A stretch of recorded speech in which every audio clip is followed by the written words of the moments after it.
Chapter 60. The Battle of Franklin, the Battle of Nashville. As we have seen, Hood succeeded in crossing the Tennessee River between Muscle Shoals and the Lower Shoals at the end of October 1864. Thomas sent Schofield with the 4th and 23rd Corps, together with 3 brigades of Wilson's cavalry, to Pulaski to watch him. On the 17th of November, Hood started and moved in such a manner as to avoid Schofield, thereby turning his position. Hood had with him 3 infantry corps, commanded respectively by Stephen D. Lee, Stuart, and Cheatham. These, with his cavalry, numbered about 45,000 men. Schofield had, of all arms, about 30,000. Thomas's orders were, therefore, for Schofield to watch the movements of the enemy, but not to fight a battle if he could avoid it, but to fall back in case of an advance on Nashville, and to fight the enemy as he fell back, so as to retard the enemy's movements until he could be reinforced by Thomas himself. As soon as Schofield saw this movement of Hood's, he sent his trains to the rear, but did not fall back himself until the 21st, and then only to Columbia. At Columbia there was a slight skirmish, but no battle. From this place Schofield then retreated to Franklin. He had sent his wagons in advance, and Stanley had gone with them with 2 divisions to protect them. Cheatham's corps of Hood's army pursued the wagon train and went into camp at Spring Hill for the night of the 29th. Schofield, retreating from Columbia on the 29th, passed Spring Hill, where Cheatham was bivouacked during the night without molestation, though within half a mile of where the Confederates were encamped. On the morning of the 30th, he had arrived at Franklin. Hood followed closely and reached Franklin in time to make an attack the same day. The fight was very desperate and sanguinary. The Confederate generals led their men in the repeated charges, and the loss among them was of unusual proportions. This fighting continued with great severity until long after the night closed in, when the Confederates drew off. General Stanley, who commanded 2 divisions of the Union troops, and whose troops bore the brunt of the battle, was wounded in the fight, but maintained his position. The enemy's loss at Franklin, according to Thomas's report, was 1,750 buried upon the field by our troops, 3 from 800 in the hospital, and 702 prisoners besides. Schofield's loss, as officially reported, was 189 killed, 1,033 wounded, and 1,104 captured and missing. Thomas made no effort to reinforce Schofield at Franklin, as it seemed to me at the time he should have done, and fight out the battle there. He simply ordered Schofield to continue his retreat to Nashville, which the latter did during that night and the next day. Thomas, in the meantime, was making his preparations to receive Hood. The road to Chattanooga was still well guarded with strong garrisons at Murfreesboro, Stevenson, Bridgeport, and Chattanooga. Thomas had previously given up Decatur and had been reinforced by A.J. Smith's 2 divisions just returned from Missouri. He also had Steedman's division and R.S. Granger's, which he had drawn from the front. His quartermaster's men, about 10,000 in number, had been organized and armed under the command of the chief quartermaster, General J.L. Donaldson, and placed in the fortifications under the general supervision of General Z.B. Tower of the United States Engineers. Hood was allowed to move upon Nashville and to invest that place almost without interference. Thomas was strongly fortified in his position, so that he would have been safe against the attack of Hood. He had troops enough even to annihilate him in the open field. To me, his delay was unaccountable, sitting there and permitting himself to be invested so that, in the end, to raise the siege, he would have to fight the enemy strongly posted behind fortifications. It is true the weather was very bad. The rain was falling and freezing as it fell, so that the ground was covered with a sheet of ice that made it very difficult to move. But I was afraid that the enemy would find means of moving, elude Thomas, and manage to get north of the Cumberland River. If he did this, I apprehended most serious results from the campaign in the north, and was afraid we might even have to send troops from the east to head him off if he got there. General Thomas's movements being always so deliberate and so slow, though effective in defence. I consequently urged Thomas in frequent dispatches sent from City Point to make the attack at once. The country was alarmed, the administration was alarmed, and I was alarmed lest the very thing would take place which I have just described. That is, Hood would get north. It was all without avail further than to elicit dispatches from Thomas saying that he was getting ready to move as soon as he could, that he was making preparations, etc. At last, I had to say to General Thomas that I should be obliged to remove him unless he acted promptly. He replied that he was very sorry, but he would move as soon as he could. General Logan happening to visit City Point about that time, and knowing him as a prompt, gallant, and efficient officer, I gave him an order to proceed to Nashville to relieve Thomas. I directed him, however, not to deliver the order or publish it until he reached there, and if Thomas had moved, then not to deliver it at all, but communicate with me by telegraph. After Logan started, in thinking over the situation, I became restless, and concluded to go myself. I went as far as Washington City, when a dispatch was received from General Thomas announcing his readiness at last to move, and designating the time of his movement. I concluded to wait until that time. He did move, and was successful from the start. This was on the 15th of December. General Logan was at Louisville at the time this movement was made, and telegraphed the fact to Washington, and proceeded no farther himself. The battle during the 15th was severe, but favourable to the Union troops, and continued until night closed in upon the combat. The next day the battle was renewed. After a successful assault upon Hood's men in their entrenchments, the enemy fled in disorder, routed and broken, leaving their dead, their artillery and small arms in great numbers on the field, besides the wounded that were captured. Our cavalry had fought on foot as infantry, and had not their horses with them, so that they were not ready to join in the pursuit the moment the enemy retreated. They sent back, however, for their horses, and endeavoured to get to Franklin ahead of Hood's broken army by the Granny White Road, but too much time was consumed in getting started. They had got but a few miles beyond the scene of the battle when they found the enemy's cavalry dismounted, and behind entrenchments covering the road on which they were advancing. Here another battle ensued, our men dismounting and fighting on foot, in which the Confederates were again routed and driven in great disorder. Our cavalry then went into bivouac and renewed the pursuit on the following morning. They were too late. The enemy already had possession of Franklin and was beyond them. It now became a chase in which the Confederates had the lead. Our troops continued the pursuit to within a few miles of Columbia, where they found the rebels had destroyed the railroad bridge as well as all other bridges over Duck River. The heavy rains of a few days before had swelled the stream into a mad torrent, impassable except on bridges. Unfortunately, either through a mistake in the wording of the order or otherwise, the pontoon bridge, which was to have been sent by rail out to Franklin, to be taken thence with the pursuing column, had gone toward Chattanooga. There was, consequently, a delay of some 4 days in building bridges out of the remains of the old railroad bridge. Of course, Hood got such a start in this time that further pursuit was useless, although it continued for some distance, but without coming upon him again. Chapter 61. Expedition against Fort Fisher. Attack on the fort. Failure of the expedition. Second expedition against the fort. Capture of Fort Fisher. Up to January 1865, the enemy occupied Fort Fisher, at the mouth of Cape Fear River and below the city of Wilmington. This port was of immense importance to the Confederates because it formed their principal inlet for blockade runners, by means of which they brought in from abroad such supplies and munitions of war as they could not produce at home. It was equally important to us to get possession of it, not only because it was desirable to cut off their supplies so as to ensure a speedy termination of the war, but also because foreign governments, particularly the British government, were constantly threatening that unless ours could maintain the blockade of that coast, they should cease to recognize any blockade. For these reasons I determined, with the concurrence of the Navy Department in December, to send an expedition against Fort Fisher for the purpose of capturing it.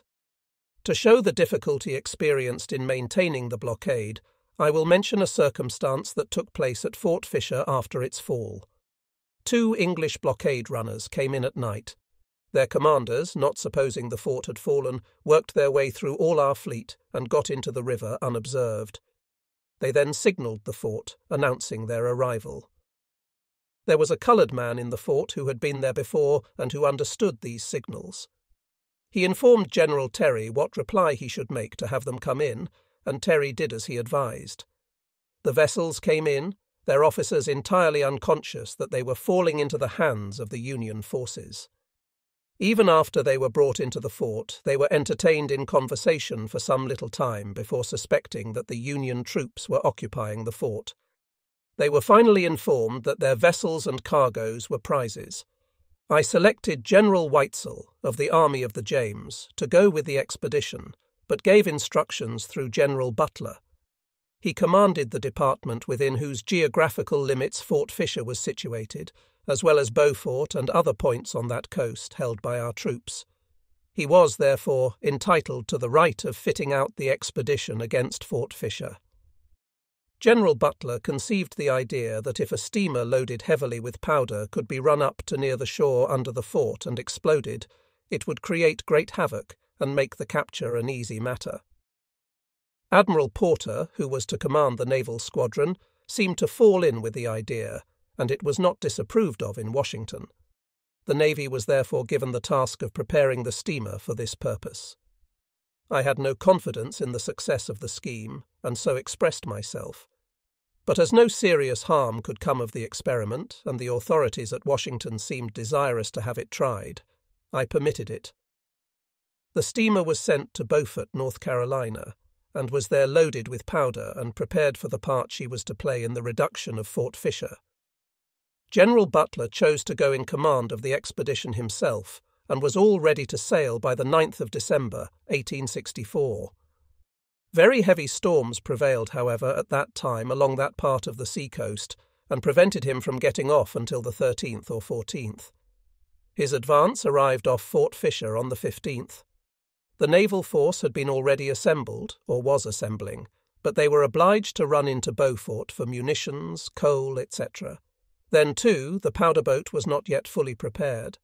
The fleet was ready to proceed on the 18th, but Butler, who had remained outside from the 15th up to that time, now found himself out of coal, fresh water, etc., and had to put into Beaufort to replenish.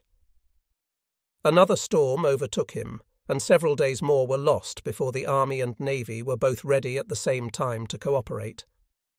On the night of the 23rd, the powder boat was towed in by a gunboat as near to the fort as it was safe to run. She was then propelled by her own machinery to within about 500 yards of the shore. There the clockwork, which was to explode her within a certain length of time, was set, and she was abandoned. Everybody left, and even the vessels put out to sea to prevent the effect of the explosion upon them. At 2 o'clock in the morning the explosion took place, and produced no more effect on the fort or anything else on land than the bursting of a boiler anywhere on the Atlantic Ocean would have done. Indeed, when the troops in Fort Fisher heard the explosion, they supposed it was the bursting of a boiler in one of the Yankee gunboats. Fort Fisher was situated upon a low, flat peninsula north of Cape Fear River. The soil is sandy. Back a little, the peninsula is very heavily wooded and covered with fresh-water swamps. The fort ran across this peninsula, about 500 yards in width, and extended along the sea-coast about 1,300 yards. The fort had an armament of 21 guns and 3 mortars on the land side, and 24 guns on the seafront. At that time it was only garrisoned by 4 companies of infantry, 1 light battery, and the gunners at the heavy guns, less than 700 men, with a reserve of less than 1,000 men 5 miles up the peninsula. General Whiting of the Confederate Army was in command, and General Bragg was in command of the force at Wilmington. Both commenced calling for reinforcements the moment they saw our troops landing. The governor of North Carolina called for everybody who could stand behind a parapet and shoot a gun to join them. In this way they got 200 or 300 additional men into Fort Fisher, and Hoke's division, 5,000 or 6,000 strong, was sent down from Richmond. A few of these troops arrived the very day that Butler was ready to advance. On the 24th, the fleet formed for an attack in areas of concentric circles, their heavy ironclads going in very close range, being nearest the shore, and leaving intervals or spaces so that the outer vessels could fire between them. Porter was thus enabled to throw 115 shells per minute. The damage done to the fort by these shells was very slight, only 2 or 3 cannon being disabled in the fort. But the firing silenced all the guns by making it too hot for the men to maintain their positions about them and compelling them to seek shelter in the bomb-proofs. On the next day, part of Butler's troops under General Adelbert Ames effected a landing out of range of the fort without difficulty. This was accomplished under the protection of gunboats sent for the purpose, and under cover of a renewed attack upon the fort by the fleet. They formed a line across the peninsula and advanced, part going north and part toward the fort, covering themselves as they did so.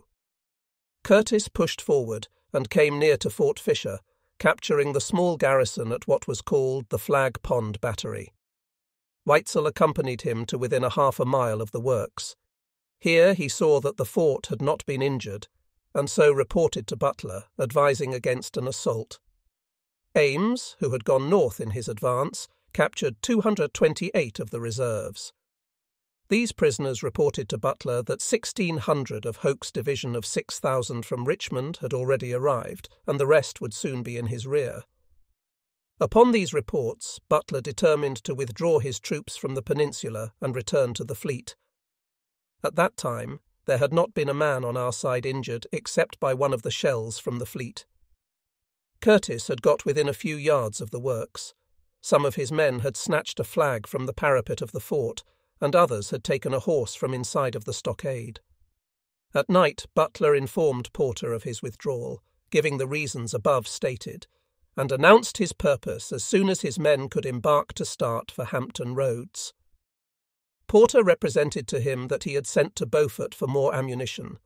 He could fire much faster than he had been doing, and would keep the enemy from showing himself until our men were within 20 yards of the fort, and he begged that Butler would leave some brave fellows like those who had snatched the flag from the parapet and taken the horse from the fort.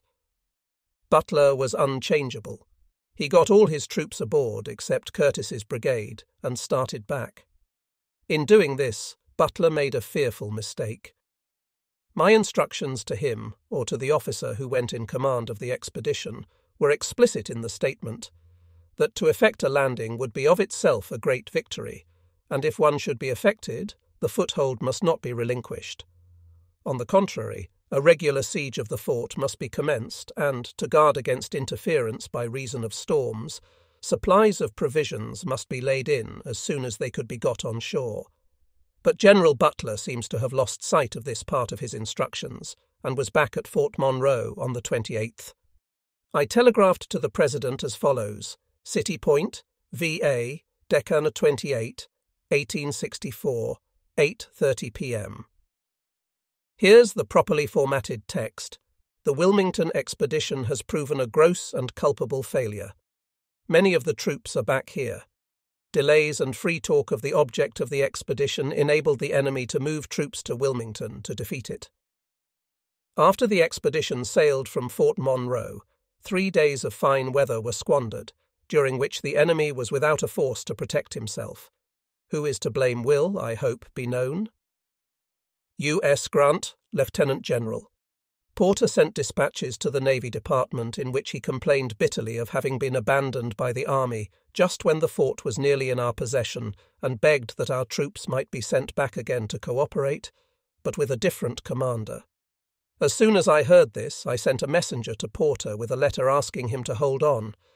I assured him that I fully sympathized with him in his disappointment, and that I would send the same troops back with a different commander, with some reinforcements to offset those which the enemy had received. I told him it would take some little time to get transportation for the additional troops, but as soon as it could be had, the men should be on their way to him, and there would be no delay on my part. I selected A.H. Terry to command. It was the 6th of January before the transports could be got ready and the troops aboard. They sailed from Fortress Monroe on that day. The object and destination of the second expedition were at the time kept secret to all except a few in the Navy Department and in the Army to whom it was necessary to impart the information.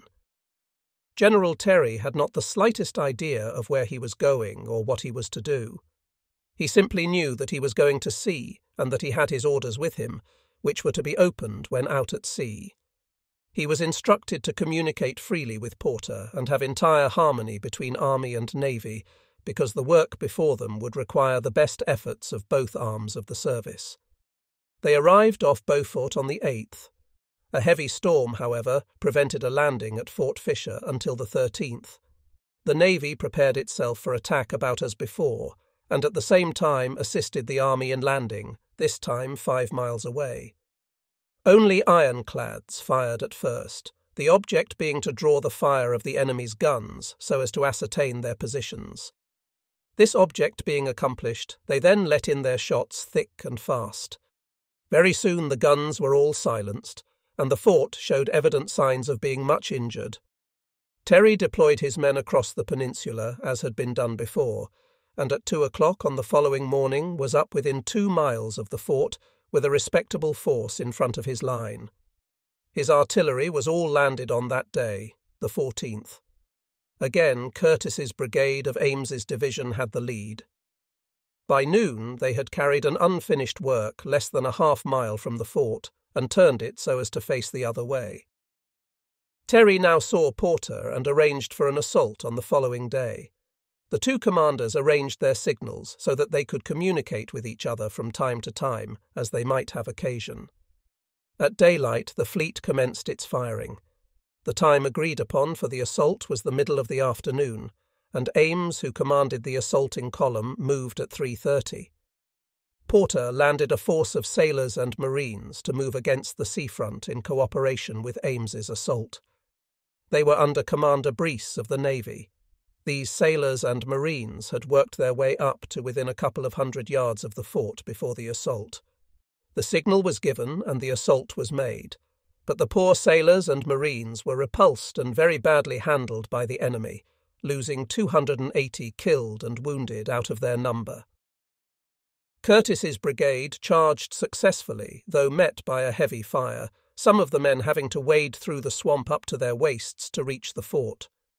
Many were wounded, of course, and some killed, but they soon reached the palisades. These they cut away and pushed on through. The other troops then came up, Pennypackers following Curtis and Bell, who commanded the 3rd Brigade of Ames's division, following Pennypacker. But the fort was not yet captured, though the parapet was gained. The works were very extensive. The large parapet around the work would have been but very little protection to those inside, except when they were close up under it. Traverses had, therefore, been run until really the work was a succession of small forts enclosed by a large one. The rebels made a desperate effort to hold the fort, and had to be driven from these traverses one by one. The fight continued till long after night. Our troops gained first one traverse and then another, and by 10 o'clock at night the place was carried. During this engagement, the sailors, who had been repulsed in their assault on the bastion, rendered the best service they could by reinforcing Terry's northern line, thus enabling him to send a detachment to the assistance of Ames. The fleet kept up a continuous fire upon that part of the fort which was still occupied by the enemy. By means of signals they could be informed where to direct their shots. During the succeeding nights the enemy blew up Fort Caswell on the opposite side of Cape Fear River, and abandoned 2 extensive works on Smith's Island in the river. Our captures in all amounted to 169 guns, besides small arms, with full supplies of ammunition, and 2,083 prisoners. In addition to these, there were about 700 dead and wounded left there. We had lost 110 killed and 536 wounded. In this assault on Fort Fisher, Bell, one of the brigade commanders, was killed, and 2, Curtis and Pennypacker, were badly wounded. Secretary Stanton, who was on his way back from Savannah, arrived off Fort Fisher soon after it fell. When he heard the good news, he promoted all the officers of any considerable rank for their conspicuous gallantry. Terry had been nominated for Major General, but had not been confirmed. This confirmed him, and soon after I recommended him for a brigadier generalcy in the regular army, and it was given to him for this victory. Chapter 62. Sherman's March. North, Sheridan ordered to Lynchburg, Canby. Ordered to move against Mobile. Movements of Schofield and Thomas. Capture of Columbia, South Carolina. Sherman in the Carolinas. When news of Sherman being in possession of Savannah reached the North, distinguished statesmen and visitors began to pour in to see him. Among others who went was the Secretary of War, who seemed much pleased at the result of his campaign. Mr. Draper, the Collector of Customs of New York, who was with Mr. Stanton's party, was put in charge of the public property that had been abandoned and captured. Savannah was then turned over to General Foster's command to hold, so that Sherman might have his own entire army free to operate as might be decided upon in the future. I sent the Chief Engineer of the Army of the Potomac, General Barnard, with letters to General Sherman. He remained some time with the general, and when he returned brought back letters, one of which contained suggestions from Sherman as to what ought to be done in cooperation with him when he should have started upon his march northward. I must not neglect to state here the fact that I had no idea originally of having Sherman march from Savannah to Richmond, or even to North Carolina. The season was bad, the roads impassable for anything except such an army as he had, and I should not have thought of ordering such a move. I had, therefore, made preparations to collect transports to carry Sherman and his army around to the James River by water, and so informed him. On receiving this letter, he went to work immediately to prepare for the move, but seeing that it would require a long time to collect the transports, he suggested the idea then of marching up north through the Carolinas. I was only too happy to approve this, for if successful, it promised every advantage. His march through Georgia had thoroughly destroyed all lines of transportation in that state, and had completely cut the enemy off from all sources of supply to the west of it. If North and South Carolina were rendered helpless so far as capacity for feeding Lee's army was concerned, the Confederate garrison at Richmond would be reduced in territory, from which to draw supplies, to very narrow limits in the state of Virginia, and although that section of the country was fertile, it was already well exhausted of both forage and food. I approved Sherman's suggestion therefore at once. The work of preparation was tedious because supplies, to load the wagons for the march, had to be brought from a long distance. Sherman would now have to march through a country furnishing fewer provisions than that he had previously been operating in during his march to the sea.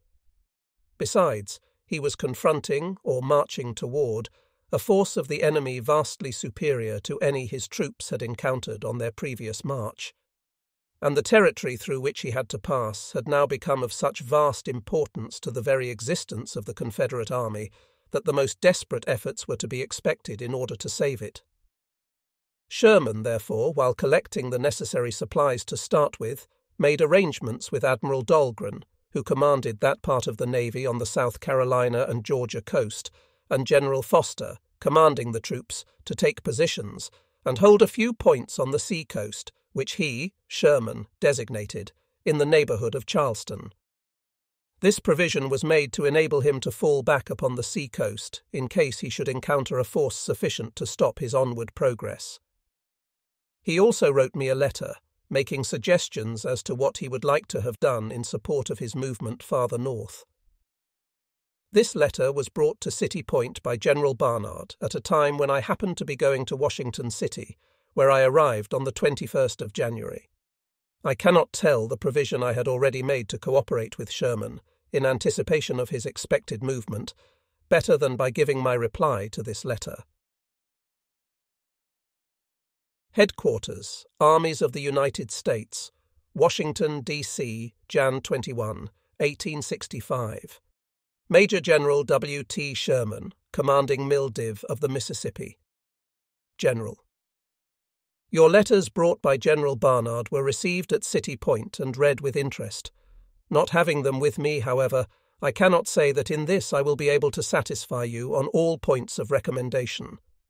As I arrived here at 1 p.m., and must leave at 6 p.m., Having in the meantime spent over 3 hours with the Secretary and General Halleck, I must be brief. Before your last request to have Thomas make a campaign into the heart of Alabama, I had ordered Schofield to Annapolis with his corps. The advance, 6,000, will reach the seaboard by the 23rd, the remainder following as rapidly as railroad transportation can be procured from Cincinnati. The corps numbers over 21,000 men. I was induced to do this because I did not believe Thomas could possibly be got off before spring. His pursuit of Hood indicated a sluggishness that satisfied me that he would never do to conduct one of your campaigns. The command of the advance of the pursuit was left to subordinates, whilst Thomas followed far behind. When Hood had crossed the Tennessee, and those in pursuit had reached it, Thomas had not much more than half crossed the state, from whence he returned to Nashville to take steamer for Eastport. He is possessed of excellent judgment, great coolness and honesty, but he is not good on a pursuit. He also reported his troops fagged, and that it was necessary to equip up. This report, and a determination to give the enemy no rest, determined me to use his surplus troops elsewhere. Thomas is still left with a sufficient force surplus to go to Selma under an energetic leader. He has been telegraphed to know whether he could go, and, if so, which of the several routes he would select. No reply is yet received. Canby has been ordered to act offensively from the sea-coast to the interior, towards Montgomery and Selma. Thomas's forces will move from the north at an early day, or some of his troops will be sent to Canby. Without further reinforcements, Canby will have a moving column of 20,000 men. Fort Fisher, you are aware, has been captured. We have a force there of 8,000 effective. At New Bern, about half the number. It is rumoured, through deserters, that Wilmington also has fallen. I am inclined to believe the rumour because on the 17th we knew the enemy were blowing up their works about Fort Caswell, and that on the 18th Terry moved on Wilmington. If Wilmington is captured, Schofield will go there. If not, he will be sent to New Bern. In either event, all the surplus forces at the 2 points will move to the interior toward Goldsboro in cooperation with your movements. From either point, railroad communications can be cut out, there being here abundance of rolling stock suited to the gauge of those roads. There have been about 16,000 men sent from Lee's army south. Of these you will have 14,000 against you. If Wilmington is not held by the enemy, casualties at fort. Fisher having overtaken about 2,000. All these troops are subject to your orders as you come in communication with them. They will be so instructed. From about Richmond I will watch Lee closely, and if he detaches much more or attempts to evacuate, will pitch in. In the meantime, should you be brought to a halt anywhere, I can send 2 corps of 30,000 effective men to your support from the troops about Richmond. To resume, Canby is ordered to operate to the interior from the Gulf. A.J. Smith may go from the north, but I think it doubtful. A force of 28 or 30,000 will cooperate with you from New Bern or Wilmington, or both. You can call for reinforcements. This will be handed you by Captain Hudson of my staff, who will return with any message you may have for me. If there is anything I can do for you in the way of having supplies on shipboard, at any point on the seacoast, ready for you, let me know it. Yours truly, U.S. Grant, Lieutenant General. I had written on the 18th of January to General Sherman, giving him the news of the Battle of Nashville. He was much pleased at the result, although, like myself, he had been very much disappointed at Thomas for permitting Hood to cross the Tennessee River and nearly the whole state of Tennessee and come to Nashville to be attacked there. He, however, as I had done, sent Thomas a warm, congratulatory letter. On the 10th of January 1865, the resolutions of thanks to Sherman and his army passed by Congress were approved. Sherman, after the capture, at once had the defences in Savannah cleared up, commencing the work by removing the piling and torpedoes from the river and taking up all other obstructions. He had then entrenched the city so that it could be held by a small garrison. By the middle of January all his work was done, except the accumulation of supplies to commence his movements with. He proposed to move in 2 columns, one from Savannah, going along by the river of the same name, and the other by roads farther east, threatening Charleston. He commenced the advance by moving his right wing to Beaufort, South Carolina, then to Pocotaligo by water. This column, in moving north, threatened Charleston, and, indeed, it was not determined at first that they would not have a force visit Charleston. South Carolina had done so much to prepare the public mind of the South for secession, and had been so active in precipitating the decision of the question before the South was fully prepared to meet it, that there was, at that time, a feeling throughout the North, and also largely entertained by people of the South, that the state of South Carolina and Charleston, the hotbed of secession in particular, ought to have a heavy hand laid upon them. In fact, nothing but the decisive results that followed deterred the radical portion of the people from condemning the movement, because Charleston had been left out. To pass into the interior would, however, be to ensure the evacuation of the city and its possession by the Navy and Foster's troops. It is so situated between two formidable rivers that a small garrison could have held it against all odds as long as their supplies would hold out. Sherman therefore passed it by. By the 1st of February all preparations were completed for the final march, Columbia, South Carolina, being the first objective, Fayetteville, North Carolina, the second, and Goldsboro, or neighborhood, the final one, unless something further should be determined upon. The right wing went from Pocotaligo, and the left from about Hardeeville on the Savannah River, both columns taking a pretty direct route for Columbia. The cavalry, however, were to threaten Charleston on the right and Augusta on the left. On the 15th of January, Fort Fisher had fallen, news of which Sherman had received before starting out on his march. We already had New Bern and had soon Wilmington, whose fall followed that of Fort Fisher, as did other points on the sea coast, where the national troops were now in readiness to cooperate with Sherman's advance when he had passed Fayetteville. On the 18th of January, I ordered Canby, in command at New Orleans, to move against Mobile, Montgomery, and Selma, Alabama, for the purpose of destroying roads, machine shops, etc. On the 8th of February, I ordered Sheridan, who was in the Valley of Virginia, to push forward as soon as the weather would permit and strike the canal west of Richmond at or about Lynchburg. And on the 20th, I made the order to go to Lynchburg as soon as the roads would permit, saying, "As soon as it is possible to travel, I think you will have no difficulty about reaching Lynchburg with a cavalry force alone. From there you could destroy the railroad and canal in every direction, so as to be of no further use to the rebellion." This additional raid, with one starting from East Tennessee under Stoneman, numbering about 4,000 or 5,000 cavalry, one from Eastport, Mississippi, 10,000 cavalry, Canby from Mobile Bay with about 18,000 mixed troops, these three latter pushing for Tuscaloosa, Selma, and Montgomery, and Sherman with a large army eating out the vitals of South Carolina, is all that will be wanted to leave nothing for the rebellion to stand upon. I would advise you to overcome great obstacles to accomplish this. Charleston was evacuated on Tuesday last. On the 27th of February, more than a month after Canby had received his orders, I again wrote to him, saying that I was extremely anxious to hear of his being in Alabama. I notified him also that I had sent Grierson to take command of his cavalry, he being a very efficient officer.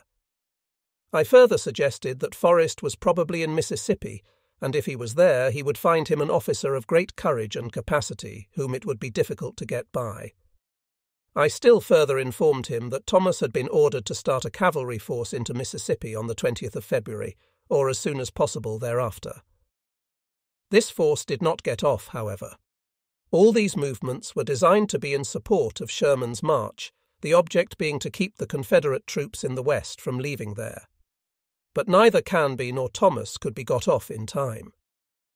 I had some time before depleted Thomas's army to reinforce Canby, for the reason that Thomas had failed to start an expedition which he had been ordered to send out, and to have the troops where they might do something.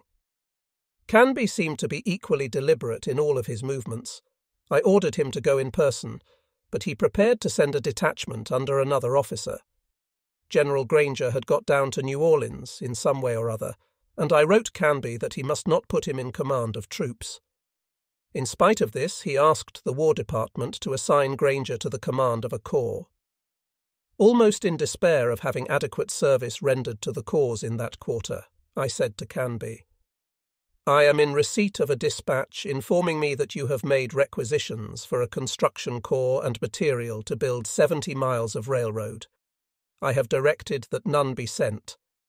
Thomas's army has been depleted to send a force to you that they might be where they could act in winter, and at least detain the force the enemy had in the west. If there had been any idea of repairing railroads, it could have been done much better from the north, where we already had the troops. I expected your movements to be cooperative with Sherman's last. This has now entirely failed. I wrote to you long ago, urging you to push promptly and to live upon the country and destroy railroads, machine shops, etc., not to build them. Take Mobile and hold it, and push your forces to the interior, to Montgomery and to Selma. Destroy railroads, rolling stock, and everything useful for carrying on war, and, when you have done this, take such positions as can be supplied by water. By this means alone, you can occupy positions from which the enemy's roads in the interior can be kept broken." Most of these expeditions got off finally, but too late to render any service in the direction for which they were designed. The enemy, ready to intercept his advance, consisted of Hardee's troops and Wheeler's cavalry, perhaps less than 15,000 men in all. But frantic efforts were being made in Richmond, as I was sure would be the case, to retard Sherman's movements. Everything possible was being done to raise troops in the south. Lee dispatched against Sherman the troops which had been sent to relieve Fort Fisher, which, including those of the other defences of the harbour and its neighbourhood, amounted, after deducting the 2,000 killed, wounded and captured, to 14,000 men. After Thomas's victory at Nashville, what remained of Hood's army were gathered together and forwarded as rapidly as possible to the east to cooperate with these forces. And finally, General Joseph E. Johnston, one of the ablest commanders of the South, though not in favour with the administration, or at least with Mr. Davis, was put in command of all the troops in North and South Carolina.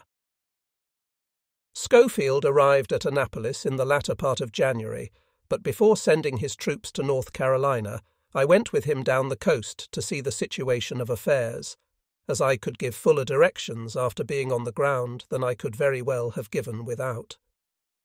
We soon returned, and the troops were sent by sea to Cape Fear River. Both New Bern and Wilmington are connected with Raleigh by railroads which unite at Goldsboro. Schofield was to land troops at Smithville, near the mouth of the Cape Fear River on the west side, and move up to secure the Wilmington and Charlottesville Railroad. This column took their pontoon bridges with them to enable them to cross over to the island south of the city of Wilmington. A large body was sent by the north side to cooperate with them. They succeeded in taking the city on the 22nd of February. I took the precaution to provide for Sherman's army in case he should be forced to turn in toward the seacoast before reaching North Carolina, by forwarding supplies to every place where he was liable to have to make such a deflection from his projected march. I also sent railroad rolling stock, of which we had a great abundance, now that we were not operating the roads in Virginia. The gauge of the North Carolina railroads being the same as the Virginia railroads had been altered too. These cars and locomotives were ready for use there without any change. On the 31st of January, I countermanded the orders given to Thomas to move south to Alabama and Georgia. I had previously reduced his force by sending a portion of it to Terry. I directed in lieu of this movement that he should send Stoneman through East Tennessee and push him well down toward Columbia, South Carolina, in support of Sherman. Thomas did not get Stoneman off in time, but on the contrary, when I had supposed he was on his march in support of Sherman, I heard of his being in Louisville, Kentucky. I immediately changed the order and directed Thomas to send him toward Lynchburg. Finally, however, on the 12th of March, he did push down through the northwestern end of South Carolina, creating some consternation. I also ordered Thomas to send the 4th Corps, Stanley's, to Bull Gap and to destroy no more roads east of that. I also directed him to concentrate supplies at Knoxville, with a view to a probable movement of his army through that way toward Lynchburg. Goldsboro is 425 miles from Savannah. Sherman's march was without much incident until he entered Columbia on the 17th of February. He was detained in his progress by having to repair and corduroy the roads and rebuild the bridges.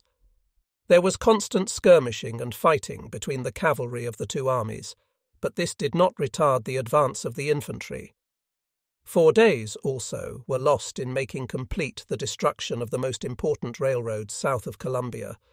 There was also some delay caused by the high water and the destruction of the bridges on the line of the road. A formidable river had to be crossed near Columbia, and that in the face of a small garrison under General Wade Hampton. There was but little delay, however, further than that caused by high water in the stream. Hampton left as Sherman approached, and the city was found to be on fire. There has since been a great deal of acrimony displayed in discussions of the question as to who set Columbia on fire. Sherman denies it on the part of his troops, and Hampton denies it on the part of the Confederates. One thing is certain. As soon as our troops took possession, they at once proceeded to extinguish the flames to the best of their ability with the limited means at hand. In any case, the example set by the Confederates in burning the village of Chambersburg, a town which was not garrisoned, would seem to make a defence of the act of firing the seat of government of the state most responsible for the conflict then raging, not imperative. The Confederate troops having vacated the city, the mayor took possession and sallied forth to meet the commander of the national forces for the purpose of surrendering the town, making terms for the protection of property, etc. Sherman paid no attention at all to the overture, but pushed forward and took the town without making any conditions whatever with its citizens. He then, however, cooperated with the mayor in extinguishing the flames and providing for the people who were rendered destitute by this destruction of their homes. When he left there, he even gave the mayor 500 head of cattle to be distributed among the citizens, to tide them over until some arrangement could be made for their future supplies. He remained in Columbia until the roads, public buildings, workshops, and everything that could be useful to the enemy were destroyed. While at Columbia, Sherman learned for the first time that what remained of Hood's army was confronting him, under the command of General Beauregard. Charleston was evacuated on the 18th of February, and Foster garrisoned the place. Wilmington was captured on the 22nd. Columbia and Cheraw farther north were regarded as so secure from invasion that the wealthy people of Charleston and Augusta had sent much of their valuable property to these 2 points to be stored. Among the goods sent there were valuable carpets, tons of old Madeira, silverware, and furniture. I am afraid much of these goods fell into the hands of our troops. There was found at Columbia a large amount of powder, some artillery, small arms, and fixed ammunition. These, of course, were among the articles destroyed. While here, Sherman also learned of Johnston's restoration to command. The latter was given, as already stated, all troops in North and South Carolina. After the completion of the destruction of public property about Columbia, Sherman proceeded on his march and reached Cheraw without any special opposition and without incident to relate. The railroads, of course, were thoroughly destroyed on the way. Sherman remained a day or two at Cheraw, and finally, on the 6th of March, crossed his troops over the PD and advanced straight for Fayetteville. Hardee and Hampton were there, and barely escaped. Sherman reached Fayetteville on the 11th of March. He had dispatched scouts from Cheraw with letters to General Terry at Wilmington, asking him to send a steamer with some supplies of bread, clothing, and other articles which he enumerated. The scouts got through successfully, and a boat was sent with the mail and such articles for which Sherman had asked as were in store at Wilmington. Unfortunately, however, those stores did not contain clothing. 4 days later, on the 15th, Sherman left Fayetteville for Goldsboro. The march now had to be made with great caution, for he was approaching Lee's army and nearing the country that still remained open to the enemy. Besides, he was confronting all that he had had to confront in his previous march up to that point, reinforced by the garrisons along the road and by what remained of Hood's army. Frantic appeals were made to the people to come in voluntarily and swell the ranks of our foe. I presume, however, that Johnston did not have in all over 35,000 or 40,000 men. The people had grown tired of the war, and desertions from the Confederate army were much more numerous than the voluntary accessions. There was some fighting at Averysboro on the 16th between Johnston's troops and Sherman's, with some loss, and at Bentonville on the 19th and 21st of March, but Johnston withdrew from the contest before the morning of the 22nd. Sherman's loss in these last engagements in killed, wounded, and missing was about 1,600. Sherman's troops at last reached Goldsboro on the 23rd of the month and went into bivouac, and there his men were destined to have a long rest. Schofield was there to meet him with the troops which had been sent to Wilmington. Sherman was no longer in danger. He had Johnston confronting him, but with an army much inferior to his own, both in numbers and morale. He had Lee to the north of him with a force largely superior, but I was holding Lee with a still greater force, and had he made his escape and gotten down to reinforce Johnston, Sherman, with the reinforcements he now had from Schofield and Terry, would have been able to hold the Confederates at bay for an indefinite period. He was near the seashore with his back to it, and our navy occupied the harbours. He had a railroad to both Wilmington and New Bern, and his flanks were thoroughly protected by streams which intersect that part of the country and deepen as they approach the sea. Then, too, Sherman knew that if Lee should escape me, I would be on his heels, and he and Johnston together would be crushed in one blow if they attempted to make a stand. With the loss of their capital, it is doubtful whether Lee's army would have amounted to much as an army when it reached North Carolina. Johnston's army was demoralized by constant defeat and would hardly have made an offensive movement, even if they could have been induced to remain on duty. The men of both Lee's and Johnston's armies were, like their brethren of the North, as brave as men can be. But no man is so brave that he may not meet such defeats and disasters as to discourage him and dampen his ardour for any cause, no matter how just he deems it. Chapter 63. Arrival of the Peace Commissioners, Lincoln and the Peace Commissioners, an anecdote of Lincoln, the winter before Petersburg, Sheridan destroys the railroad, Gordon carries the picket line. Parke recaptures the line, the Battle of White Oak Road. In the last of January 1865, peace commissioners from the so-called Confederate States presented themselves on our lines around Petersburg and were immediately conducted to my headquarters at City Point. They proved to be Alexander H. Stephens, Vice President of the Confederacy, Judge Campbell, Assistant Secretary of War, and R.M.T. Hunter, formerly United States Senator, and then a member of the Confederate Senate.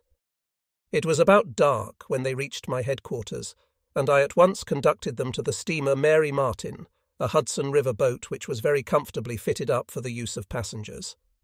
I at once communicated by telegraph with Washington, and informed the Secretary of War and the President of the arrival of these commissioners, and that their object was to negotiate terms of peace between the United States and, as they termed it, the Confederate government.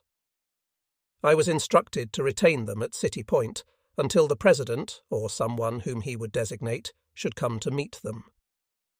They remained several days as guests on board the boat.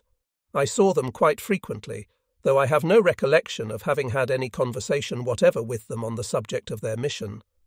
It was something I had nothing to do with, and I therefore did not wish to express any views on the subject. For my own part, I never had admitted, and never was ready to admit, that they were the representatives of a government. There had been too great a waste of blood and treasure to concede anything of the kind. As long as they remained there, however, our relations were pleasant, and I found them all very agreeable gentlemen. I directed the captain to furnish them with the best the boat afforded, and to administer to their comfort in every way possible. No guard was placed over them, and no restriction was put upon their movements, nor was there any pledge asked that they would not abuse the privileges extended to them. They were permitted to leave the boat when they felt like it, and did so, coming up on the bank and visiting me at my headquarters. I had never met either of these gentlemen before the war, but knew them well by reputation and through their public services, and I had been a particular admirer of Mr. Stevens. I had always supposed that he was a very small man, but when I saw him in the dusk of the evening I was very much surprised to find so large a man as he seemed to be. When he got down onto the boat, I found that he was wearing a coarse grey woolen overcoat, a manufacture that had been introduced into the South during the rebellion. The cloth was thicker than anything of the kind I had ever seen, even in Canada. The overcoat extended nearly to his feet, and was so large that it gave him the appearance of being an average-sized man. He took this off when he reached the cabin of the boat, and I was struck with the apparent change in size, in the coat and out of it. After a few days, about the 2d of February, I received a dispatch from Washington, directing me to send the commissioners to Hampton Roads to meet the President and a member of the Cabinet. Mr. Lincoln met them there and had an interview of short duration. It was not a great while after they met that the President visited me at City Point. He spoke of his having met the commissioners, and said he had told them that there would be no use in entering into any negotiations unless they would recognize, first, that the Union as a whole must be forever preserved, and second, that slavery must be abolished. If they were willing to concede these 2 points, then he was ready to enter into negotiations, and was almost willing to hand them a blank sheet of paper with his signature attached for them to fill in the terms upon which they were willing to live with us in the Union and be one people. He always showed a generous and kindly spirit toward the Southern people, and I never heard him abuse an enemy. Some of the cruel things said about President Lincoln, particularly in the North, used to pierce him to the heart, but never in my presence did he evince a revengeful disposition, and I saw a great deal of him at City Point, for he seemed glad to get away from the cares and anxieties of the capital. Right here I might relate an anecdote of Mr. Lincoln. It was on the occasion of his visit to me just after he had talked with the peace commissioners at Hampton Roads. After a little conversation, he asked me if I had seen that overcoat of Stevens's. I replied that I had. "Well," said he, "did you see him take it off?" I said yes. "Well," said he, "didn't you think it was the biggest shuck and the littlest ear that ever you did see?" Long afterwards I told this story to the Confederate General J.B. Gordon, at the time a member of the Senate. He repeated it to Stevens, and, as I heard afterwards, Stevens laughed immoderately at the simile of Mr. Lincoln. The rest of the winter, after the departure of the peace commissioners, passed off quietly and uneventfully, except for 2 or 3 little incidents. On one occasion during this period, while I was visiting Washington City for the purpose of conferring with the administration, the enemy's cavalry under General Wade Hampton, passing our extreme left and then going to the south, got in east of us. Before their presence was known, they had driven off a large number of beef cattle that were grazing in that section. It was a fair capture, and they were sufficiently needed by the Confederates. It was only retaliating for what we had done, sometimes for many weeks at a time, when out of supplies, taking what the Confederate army otherwise would have gotten. As appears in this book, on one single occasion we captured 5,000 head of cattle, which were crossing the Mississippi River near Port Hudson on their way from Texas to supply the Confederate army in the east. One of the most anxious periods of my experience during the rebellion was the last few weeks before Petersburg. I felt that the situation of the Confederate army was such that they would try to make an escape at the earliest practicable moment, and I was afraid every morning that I would awake from my sleep to hear that Lee had gone, and that nothing was left but a picket line. He had his railroad by the way of Danville South, and I was afraid that he was running off his men and all stores and ordnance, except such as it would be necessary to carry with him for his immediate defence. I knew he could move much more lightly and more rapidly than I, and that, if he got the start, he would leave me behind so that we would have the same army to fight again farther south, and the war might be prolonged another year. I was led to this fear by the fact that I could not see how it was possible for the Confederates to hold out much longer where they were. There is no doubt that Richmond would have been evacuated much sooner than it was if it had not been that it was the capital of the so-called Confederacy, and the fact of evacuating the capital would, of course, have had a very demoralizing effect upon the Confederate army. When it was evacuated, as we shall see further on, the Confederacy at once began to crumble and fade away. Then, too, desertions were taking place, not only among those who were with General Lee in the neighborhood of their capital, but throughout the whole Confederacy. I remember that in a conversation with me on one occasion long prior to this, General Butler remarked that the Confederates would find great difficulty in getting more men for their army, possibly adding, though I am not certain as to this, unless they should arm the slave. The South, as we all knew, were conscripting every able-bodied man between the ages of 18 and 45, and now they had passed a law for the further conscription of boys from 14 to 18, calling them the junior reserves, and men from 45 to 60 to be called the senior reserves. The latter were to hold the necessary points not in immediate danger, and especially those in the rear. General Butler, in alluding to this conscription, remarked that they were thus robbing both the cradle and the grave, an expression which I afterwards used in writing a letter to Mr. Washburne. It was my belief that while the enemy could get no more recruits, they were losing at least a regiment a day, taking it throughout the entire army, by desertions alone. Then, by casualties of war, sickness, and other natural causes, their losses were much heavier. It was a mere question of arithmetic to calculate how long they could hold out while that rate of depletion was going on. Of course, long before their army would be thus reduced to nothing, the army which we had in the field would have been able to capture theirs.